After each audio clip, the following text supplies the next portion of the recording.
Chikombe. Vipi mwanangu? Naona unapasha.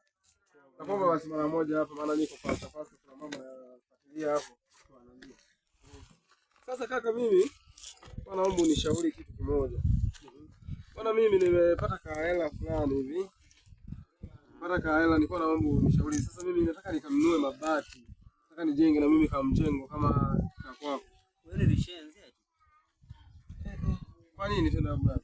Unashinda kwanza. Hapa nina kama 50,000. Sasa 50,000 upeleka. Kwanza ununue mabati, mwisho je kukata. Ununua mabati yakikukata. Sasa kuna usafiri. Usafiri gani? Yataukata mabati ukiweka ndani waweza kukata. Wewe ulikuwa unanishauriaje yani kwa mfano wewe sasa?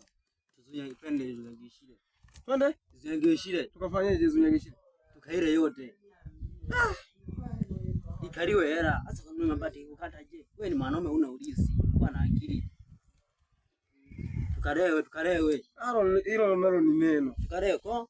Kwenye ulisi hapo. Kwa nini twende? Wale mwanaume akifa ana ulisi. Sasa je, mwanangu, mwanaume ana ulisi. Sasa niangalie kwanza hela kama. Ingizo wewe sasa hapo kutunzie. Sasa tufanye sawa. Wewe butunza hii. Sawa. Hapo ngambie. Twende. Hapo umetisha kwenye ushauri hapo. Umetisha. Mimi nilikuwa nataka nikanunue mabati. Ya kukata. Twende basi. Wewe ni ujinga. Wakisha twende. Wewe ni ujinga.